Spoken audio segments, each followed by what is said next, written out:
안녕하세요. 반갑습니다. 저는 구경영TV를 운영하는 구경영입니다.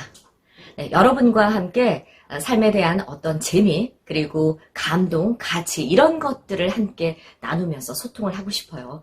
그 매개가 되는 것들 중에서 저는 특히 책을 꼽았습니다. 그래서 여러분들께서 어떤 책을 읽으면 좋을지 또는 책을 읽고 싶은데 굉장히 이 노안이라 읽지 못하는 분들도 아마 계실 거예요. 그런 분들에게 책을 들려드리기도 하고 또 책을 통해서 성장할 수 있는 그런 프로그램 이런 것들도 소개하는 채널로 만들어가고 싶습니다. 네, 제가 지금 유튜브를 시작한 지 얼마 되지 않았어요. 그래서 여러분들께서 많이 좀 피드백을 해주시고 또 함께 또 도와주셨으면 좋겠습니다. 네, 구독과 좋아요 버튼 꼭 눌러주시고요. 그리고 또 댓글도 많이 남겨주시기 바라겠습니다. 저는 어렸을 때부터 책이 많은 환경에서 자랐어요. 부모님이 이렇게 그 교육열이 굉장히 높으셨기 때문에 책을 굉장히 많이 사주셨는데 그 덕을 너무나 많이 봤습니다. 그래서 책이 마치 제 친구 같은 그런 느낌이에요. 책을 마치 의무처럼 읽는 분이 계시더라고요. 네, 그것도 물론 필요하겠지만 될 수 있으면 이 책이 놀이처럼 재미있었으면 좋겠고요. 그리고 여러분이 성장하는 데 도움이 되는 이렇게 활용할 수 있는 그러한 도구가 됐으면 좋겠습니다. 네, 낭독을 통해서 여러분들께 책을 맛있게 또 들으실 수 있는 그런 시간을 드리도록 할 거고요. 그리고 또 책에 대한 여러 가지 편견이 있을 수도 있으시잖아요. 그리고 책을 모든 책이라고 다 좋은 것은 아닌 것 같습니다. 그래서 이 책을 여러분이 성장할 수 있게끔 활용하는 그런 방법들에 대해서도 함께 나눌까 합니다. 네, 제가 유튜브를 시작한 지 얼마 되지 않았다고 말씀드렸잖아요. 그래서 여러분들께서도 관심 있게 지켜봐 주시면서 피드백을 많이 좀 해주세요. 제가 얼마 전에 업로드했던 그 북토크쇼 영상이 있습니다.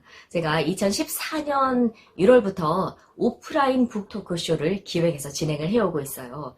그런데 코로나 때문에 이 오프라인 행사를 하기가 할 수가 없었죠. 요즘에 사회적 거리두기 그리고 모임이나 행사 이런 것들은 자제하기 이런 분위기 속에서 공개적으로 뭐 행사를 알리고 또 공개적으로 참석자를 모집하고 이런 것들은 제가 지양해야 되겠다라는 이런 생각에 북토크 쇼를 좀 쉬어야 하나 이런 생각을 했습니다. 하지만 6년을 이끌어왔고 또 올해 7년 차가 됐는데 코로나 때문에 이거를 중단한다라는 것은 좀 섭섭한 그런 기분이 들었어요. 그래서 궁리하다가 그럼 온라인으로 이 북토크 쇼를 보여드리면 좋겠다라고 생각이 들었어요. 그래서 유튜브를 시작하게 됐습니다. 자, 많은 분들께서 이 코로나 때문에 여러 가지 힘든 일들이 굉장히 많으실 거예요. 그리고 또 이 유튜브 방송을 생각하는 분들도 많으실 거라는 생각이 듭니다.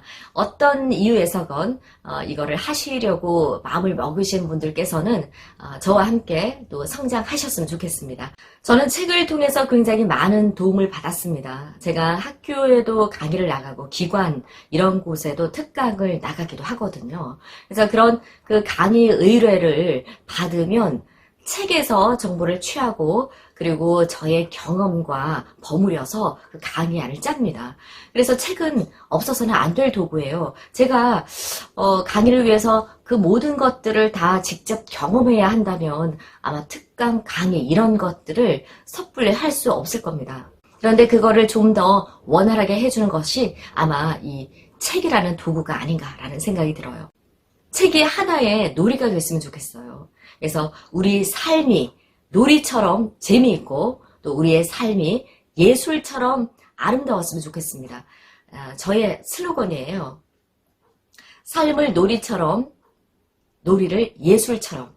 그래서 책을 통해서 재미있는 그런 삶을 추구하고 그리고 이왕 이 세상에 온 이상 정말 아름답게 이 삶을 엮어갔으면 좋겠다.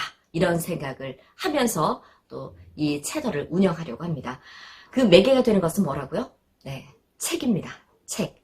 네, 여러분들께서도 이 채널을 통해서 책에 별로 관심이 없고 습관이 잘 되지 않았던 분이라면 이 영상을 보는 것만으로도 또 책에 대한 흥미가 생기고 또 직접 읽지 않는다 하더라도 책과 점점 가까이 하는 그런 삶이 되지 않을까라는 생각을 해봅니다. 그래서 이왕이면 책을 정말 좋아하는 분들 뿐만 아니라 책을 싫어하는 분들이 이 영상을 보면서 책에 대한 흥미를 갖고 가까이 할 수 있었으면 좋겠다라는 생각이 듭니다. 그래서 우리 이런 마케팅에 있어서 고객 타겟이 중요하잖아요. 저의 고객 타겟은 그 책을 읽고 싶은데 좀 잘 읽어지지 않는 분들에게 동기를 유발하는 그런 채널, 그리고 책을 싫어하는 분들, 책을 흥미있게 읽으실 수 있도록 인도하도록 하겠습니다. 그리고 대본 없이 말을 하다 보니까 이리저리 끊기는 부분들이 참 많았던 것 같습니다. 여러분들께서 좀 양해를 해주시고요. 여기서 영상을 마치기에는 좀 아쉬운 것 같아요. 낭독을 한 자락 여러분들께 들려드리고 마무리하도록 하겠습니다. 제가 들려드릴 책은요, 제가 3월 북토크 쇼에서 소개를 했던 이은정 작가의 눈물이 마르는 시간, 그 일부분을 여러분들께 읽어드리도록 하겠습니다. 이은정 작가의 눈물이 마르는 시간 여러분께 들려드리면서 이 영상을 마무리하도록 하겠습니다. 끝까지 시청해 주시고요. 그리고 구독과 좋아요, 댓글까지 3종 세트 꼭 남겨주시기 바라겠습니다. 감사합니다.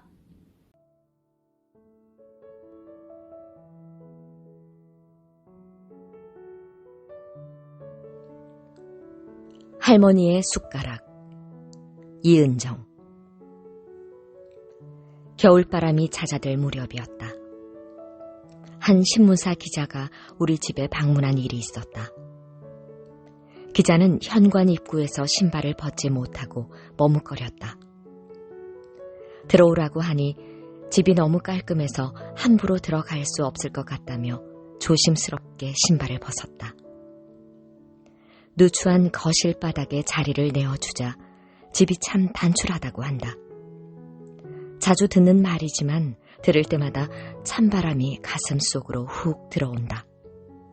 궁금해하는 기자 앞에 따뜻한 모과차를 내어주면서 이렇게 사는 이유를 설명해줬다.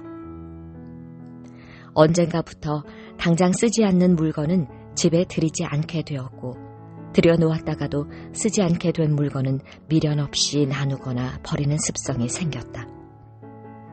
운동화에 구두 한 켤레만 있으면 어떤 외출이든 불편함이 없고, 계절에 맞게 외출복 한두 벌씩만 있으면 충분하다. 식기도 가죽수에 맞으면 그만이고, 이불도 추운 날과 더운 날 덮을 정도만 있으면 된다. 그러다 보니 많은 수납장이 필요치 않게 되고 집은 점점 단출해지는 것이다. 그럼에도 불구하고 나는 매일같이 정리를 한다. 내가 세상에 남기고 가야 할 것이 무언지 생각하는 습관 탓이다. 내가 살던 마을에 부지런한 할머니가 있었다. 언제나 말씀도 조곤조곤 하시고 입성이 깔끔해서 참 곱게 늙으셨구나 싶었다. 할머니는 항상 집에서 뭔가를 가지고 나와 길에 있는 아무에게나 그것을 주곤 하셨다. 나도 한두 번 할머니가 주시는 것을 받은 적이 있다. 대단한 것은 아니었다. 각종 열매나 참기름, 그리고 숟가락 따위. 열매를 받았을 때까지만 해도 그저 정 많은 이웃 할머니의 나눔이라 생각했다. 참기름을 받았을 때는 조금 이상했다. 쓰다 남은 참기름이었다. 나는 받기를 거부했으나 할머니가 너무 완강했다. 집에 기름 냄새가 나야지. 매일 우리 집 앞을 산책하시더니 내가 음식을 잘해 먹지 않는 걸 아셨을까?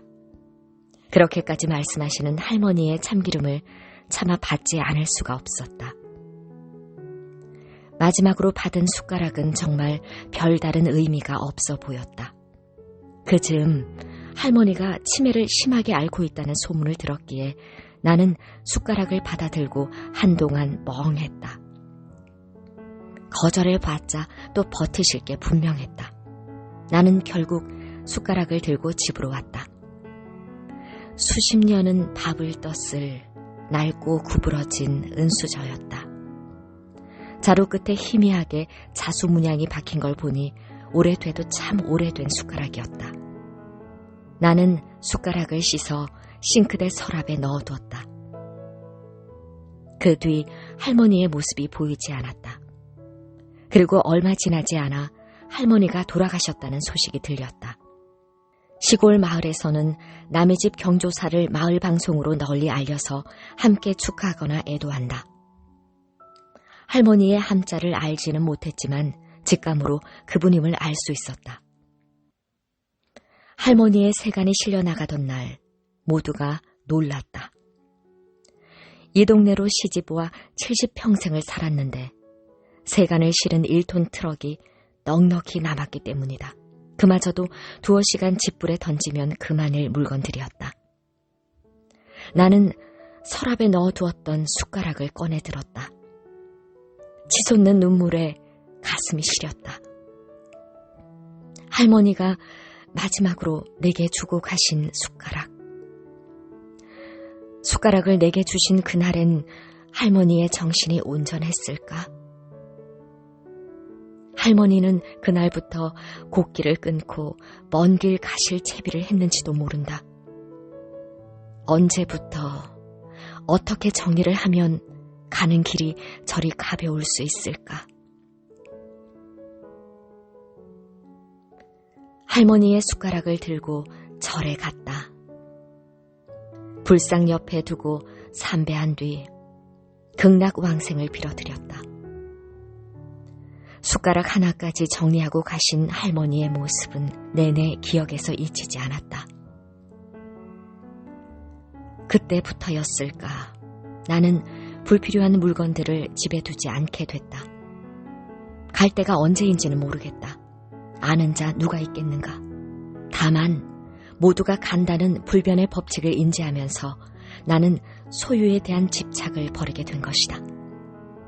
마지막 숟가락까지 순서가 닿기엔 내 나이가 그리 서두를 필요는 없다는 생각이지만 난 순서대로 가는 법칙은 들어보지 못했다.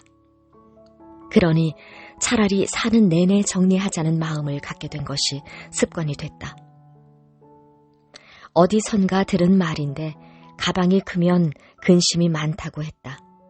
평소 넣어 다니는 물건이 많으면 그만큼 근심거리가 많다는 말인데 지금에야 그 말의 의미를 알겠다.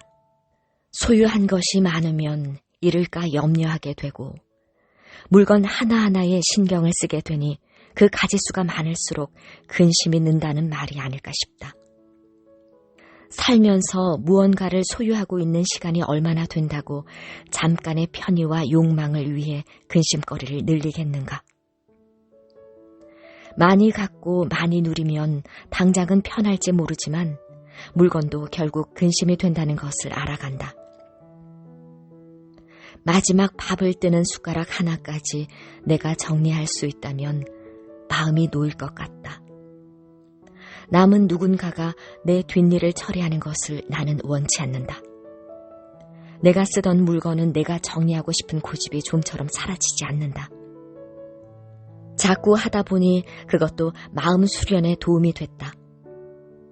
없는 살림에 갖고 싶은 것이 생겨도 할머니의 숟가락을 떠올리면 그 마음이 쏙 사라진다. 숟가락 하나까지 정리하려면 아직도 나는 가진 게 많다는 생각이 든다. 따뜻한 모과차에서 김이 모락모락 다 피어오르도록 기자는 내 이야기에 빠져 있었다. 정말 감동적이네요. 기자가 말했다. 입지도 않는 옷을 아까워서 버리지도 못하고 처박아 놓은 게 한두 벌이 아닌데 저도 정리를 해야겠어요. 나는 미소를 지었다. 표현할 수 있는 게 미소밖에 없었다.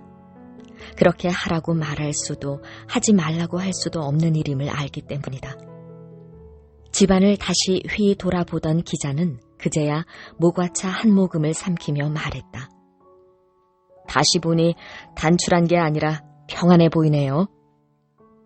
느끼는 만큼 보이는 건가? 처음에는 단출하게 느껴진 집이 평안하게 느껴졌다니 내 삶이 이해 못할 막무가내는 아닌가 보다. 약속된 인터뷰보다 더 긴 이야기였지만 나도 할머니의 숟가락을 다시 떠올리며 마음을 다잡는 시간이었다. 문을 나서는 기자에게 집에 있던 멸치와 모과차를 챙겨 건넸다. 손사리를 치며 극구 사양했지만 결국 받아갔다. 내가 건넨 마지막 말이 손사래를 치던 그의 손을 내 쪽으로 쑥 내밀게 했을 것이다. 이것이 할머니의 숟가락 일부라고 생각해 주세요. 나는 그날도 그렇게 삶의 일부를 정리했다.